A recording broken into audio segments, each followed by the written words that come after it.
श्री स्वामी समर्थ, जय जय स्वामी समर्थ. स्वामींचं नाव घेऊन मी या व्हिडिओला सुरुवात करते.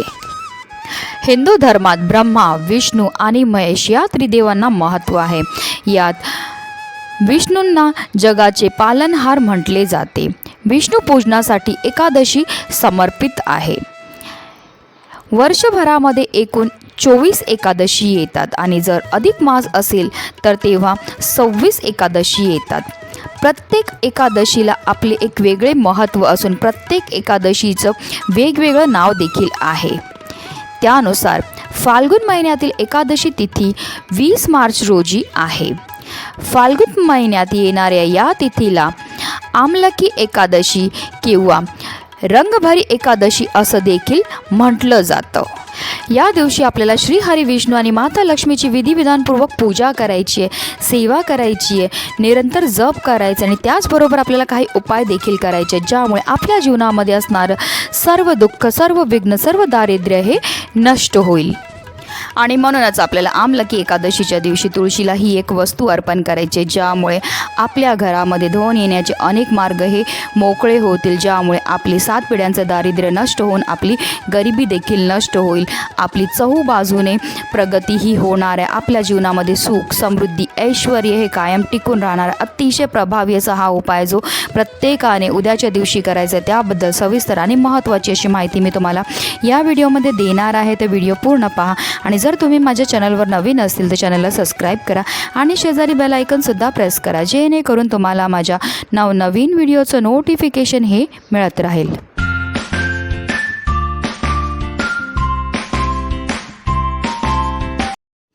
पंचांगानुसार आमलकी एकादशी 20 मार्च रोजी दुपारी 12:21 सुरू होईल तर दुसऱ्या दिवशी म्हणजे 21 मार्च रोजी दुपारी 2:22 समाप्त होईल.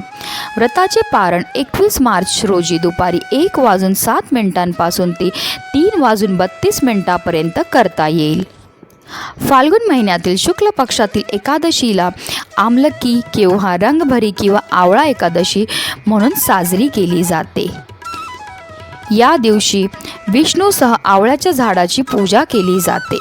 ज्याप्रमाणे श्री हरी विष्णूंना तुळस अतिशय प्रिय आहे त्याचप्रमाणे त्यांना आवळ्याचं झाड देखील अतिशय प्रिय आहे. आवळ्याच्या वृक्षामध्ये श्री हरी विष्णूंसोबत माता लक्ष्मी वास करतात. त्यामुळे आमलकी एकादशीच्या दिवशी भक्त आवळ्याच्या झाडाखाली बसून विष्णूंची पूजा करतात. तसेच या दिवशी आवळा दान केल्याने 1000 गायी दान केल्या इतकं पुण्य प्राप्त होतं. त्याचबरोबर सर्व यज्ञाचे सुद्धा फळ प्राप्त होतं. या व्रताच्या प्रभावाने व्यक्तीला मोक्षाची प्राप्ती देखील होते. अगदी तुमच्यापासून माझ्यापर्यंत प्रत्येकजण खूप मेहनत करतो, खूप कष्ट करतो जेणेकरून आपल्या जीवनामध्ये सुख समृद्धी नांदेल. पण बऱ्याचदा काय होतं ना, आपल्या घरामध्ये काही दोष असतात किंवा आपल्यामध्ये काही दोष असतात त्यामुळे सुद्धा आपल्याला कोणत्याही क्षेत्रामध्ये यश हे मिळत नाही. आपण मेहनत तर करतोय, कष्ट तर करतोय, पण आपल्या कष्टाला नशिबाची साथ मिळत नाही.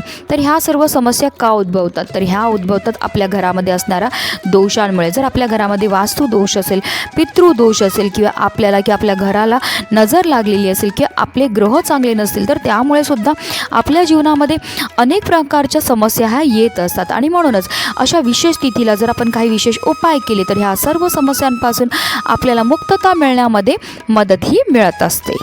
हिंदू धर्मामध्ये तुळशीला अनन्यसाधारण असं महत्त्व आहे.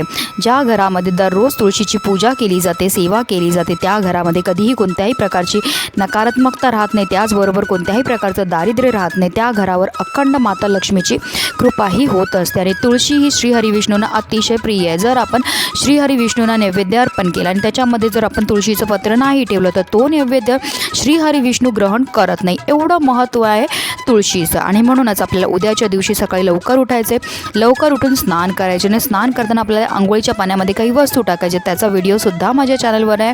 जर नाही पाहिला असेल तर नक्की चॅनलला व्हिजिट करा आणि तो सुद्धा पहा. आणि त्यानंतर जी आपल्याला आंघोळ करून घ्यायची आहे, आंघोळ केल्यानंतर आपल्याला श्री हरी विष्णू आणि माता लक्ष्मीची विधिविधानपूर्वक पूजा करायची आणि त्यानंतरच आपल्याला हा उपाय जो आहे तो करायचा आहे.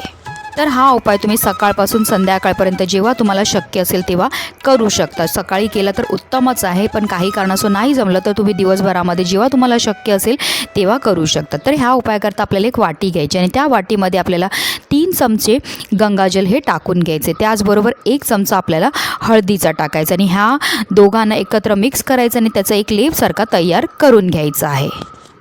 त्याचबरोबर आपल्याला 2 लवंगा देखील लागणार. फक्त ज्या लवंगा घेणार त्या अखंड असल्या पाहिजेत, कुठे तुटलेल्या, फुटलेल्या किंवा किडलेल्या नसाव्या. तर ह्या 2 लवंगा, त्याचबरोबर हे जे आपण हळदीचं लेप तयार करून घेतलेलं आहे तो, आणि एक अगरबत्ती आणि दिवा, ह्या वस्तू घेऊन आपल्या घरामध्ये जिथे तुळशी असेल तिथे आपल्याला जायचं आहे. आता तुळशीजवळ गेल्यावर आपल्याला तुळशीला धूप, दीप, अगरबत्ती दाखवून घ्यायची आहे आणि ही जी वाटी आपण हळदीवाली ठेवलेली आहे ती आपल्याला तुळशीच्या जवळ ठेवायची आहे. कारण एकादशीच्या दिवशी आपल्याला तुळशीला स्पर्श करायचा नाही, कारण तुळशी म्हणजे साक्षात माता लक्ष्मीचं स्वरूप मानलं जातं आणि माता लक्ष्मीचं एकादशीच्या दिवशी निर्जला व्रत असतं. जर आपल्याकडनं कळत नकळत तुळशीला स्पर्श झाला तर त्यामुळे माता लक्ष्मीचं निर्जला व्रत हे मोडलं जातं आणि त्याचे दोषसुद्धा आपल्याला लागतात. म्हणून आपल्याला तुळशीला स्पर्श न करता जी ही वाटी तुळशीच्या बाजूला ठेवायची आहे. अगरबत्तीसुद्धा आपल्याला तुळशीच्या मातीमध्ये लावायची आहे, तुळशीला न स्पर्श करता. त्यानंतर आपल्याकडे ज्या 2 लवंगा आहेत त्या आपल्याला तुळशीच्या वृंदावनामध्ये जी माती असते त्या मातीमध्ये आपल्याला त्या पुरायच्यात. कशा पुरायच्यात तर त्याचं जे फूल असतं ते वरती असलं पाहिजे आणि जे खालची जी दांडी असते ती खाली गेली पाहिजे. अशा रीतीने आपल्याला त्या मातीमध्ये त्या 2 लवंगा पुरायच्यात. पुरताना आपल्याला ओम नमो भगवते वासुदेवाय नमः या मंत्राचा जप करत करत त्या 2 लवंगा आपल्याला तुळशीच्या मातीमध्ये पुरायच्या आहेत.